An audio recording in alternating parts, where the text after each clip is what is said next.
Bueno, el ecofeminismo no es más que un diálogo precisamente entre lo que plantea el movimiento ecologista y lo que plantea el movimiento feminista, ¿no? Teniendo en cuenta que el movimiento feminista es un movimiento previo que tiene una trayectoria mucho más amplia en tiempo y en historia que la del propio movimiento ecologista, ¿no? ¿Y cómo se cruzan? Se cruzan cuando pensamos en qué es lo que sostiene la vida, qué es lo necesario para mantener la vida humana y también el resto de vidas, pero la vida humana, ¿no?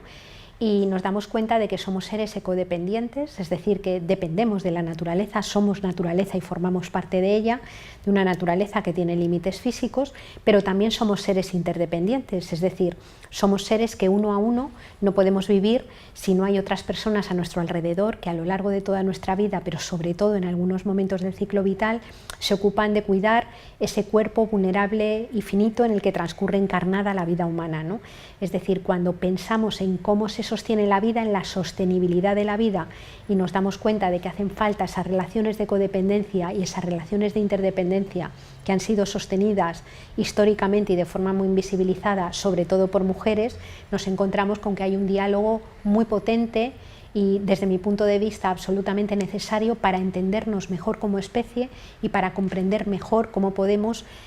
recomponer modelos que ahora mismo le han declarado la guerra a la vida.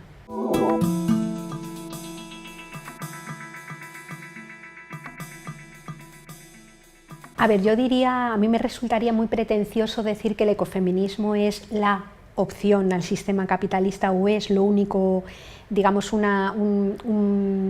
proyecto emancipador omnicomprensivo. El ecofeminismo tiene que dialogar con muchísimas otras tradiciones emancipadoras que han hablado de la justicia dentro de la economía política, también con algunas miradas de las religiones, es decir, pero sí me parece que es una mirada absolutamente central. Desde luego no va a haber forma de crear algo nuevo o algo diferente o alternativo o algo que siquiera confronte con los efectos más destructivos del capitalismo, que no pase por comprendernos como seres ecodependientes y que no pase por entender que nos necesitamos unas personas a otras, ¿no? Y que no pase además por repartir todas esas obligaciones. Me refiero a las obligaciones que comporta tener cuerpo y ser especie, no es un trabajo solo de mujeres, y por otra parte que de otra manera no entienda también que el ser dependientes de la naturaleza y de una naturaleza que tiene límites físicos significa repartir de una forma justa el acceso a esa riqueza limitada, el acceso a esos recursos que además tienen que durar para las generaciones que vengan, ¿no? Por tanto, sí que me parece que esa mirada ecofeminista es absolutamente central para poder componer un paradigma o una mirada emancipadora que permita la supervivencia de las mayorías sociales.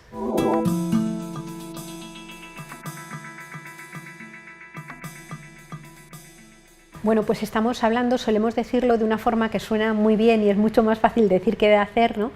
Estamos hablando de una forma de organizar la vida que sitúe la vida en el centro,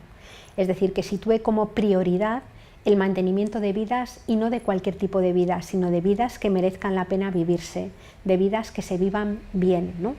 Y ese horizonte emancipador, ese horizonte utópico, implica disputar la actual hegemonía económica, la actual hegemonía política y también la actual hegemonía cultural, ¿no?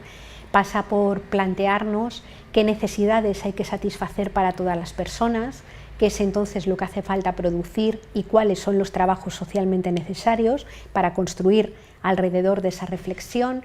Pasa también por entender que la política en realidad es llevar al terreno público la ética del cuidado, la ética de hacerse cargo de las personas y de hacernos cargo además de forma, digamos, justa y corresponsable, digamos, no cargando sobre algunos sujetos la obligación de sostener la vida en un sistema que sin embargo la ataca, sujetos que son mayoritariamente mujeres o sujetos que son mayoritariamente pueblos colonizados, digamos, en el mundo en el que vivimos. Y pasa también por realizar una importante disputa de la hegemonía cultural, es decir, nos tenemos que plantear cuáles son,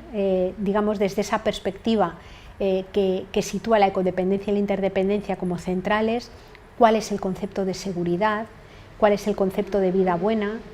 a qué le llamamos calidad de vida, a qué le llamamos libertad, a qué le llamamos derechos, ¿no? Y alrededor de todo eso podemos construir otra mirada distinta que suponga esa utopía y ese horizonte liberador para todas las personas en un marco físico que tiene límites y que estamos obligados a conservar.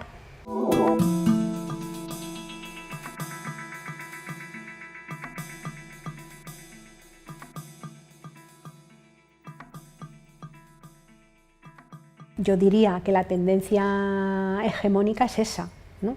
Digamos que el decrecimiento de la esfera material de la economía no es una opción que podamos o no implantar, es un dato. La humanidad globalmente va a vivir con menos energía y menos materiales porque lo imponen los límites físicos del planeta ya superados, dice la comunidad científica, desde los años 80, ¿no? Es decir, la humanidad globalmente va a vivir con menos energía y con menos materiales. Esto significa que ese decrecimiento de la esfera material de la economía se puede hacer de dos formas, por una vía equitativa, planificada, justa, digamos que ponga y sitúe como prioridad el mantenimiento de la vida de las personas, o por una vía violenta, agresiva, en donde algunos sectores privilegiados sigan sosteniendo determinados estilos de vida a costa de que cada vez más gente quede fuera, ¿no? Cuando vemos ahora mismo la mal llamada crisis de refugiadas, o cuando vemos ahora mismo los lugares en donde se están dando las guerras formales o no formales por luchas de los recursos, estamos ante esa pugna, digamos, por recursos declinantes, en donde quienes tienen poder económico, quienes tienen poder militar y quienes tienen poder político, de alguna manera van expulsando a los márgenes de la vida a personas que van siendo expulsadas de territorios y expulsadas, digamos, de la posibilidad de vivir vidas decentes, ¿no? Cuando decimos que los problemas los podemos resolver solo a base de tecnología o solo por la vía del mercado, tenemos muchos riesgos de caer en lo que algunos especialistas llaman ecofascismos, ¿no? Es decir,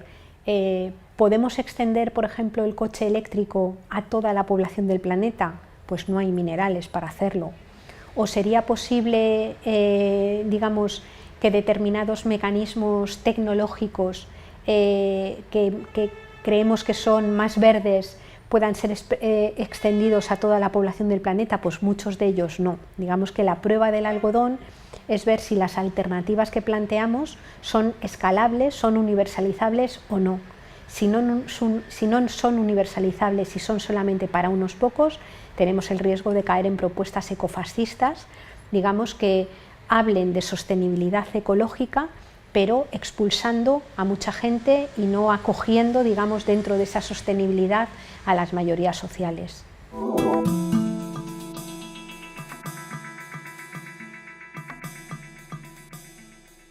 A ver, a mí me cuesta responder a esto porque no conozco bien, digamos, las fases anteriores de la teología feminista. Conozco bien el trabajo de Ivonne Guevara porque lo he seguido mucho, pero digamos que no tengo un campo de conocimiento bien, bueno, ni bien ni mal desarrollado dentro de la teología, ¿no?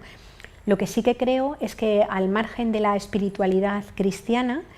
digamos, los ecofeminismos, igual que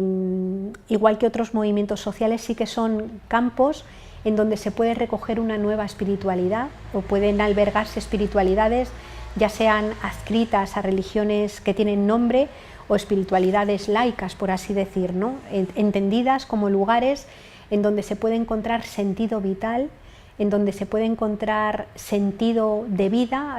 que nos permita de alguna manera construir estos proyectos emancipadores y apoyarlos y asentarlos bien, no solamente en propuestas políticas o en propuestas técnicas o en propuestas, digamos, materiales, sino también capaces de hacernos mover por dentro, capaces de hacernos comprometer con otras para ponerlas en marcha. En ese sentido, yo sí creo que los ecofeminismos son un espacio que puede recoger una espiritualidad alternativa y, desde mi punto de vista, muy necesaria ahora, que nos conecte con la tierra y que también nos conecte entre las personas.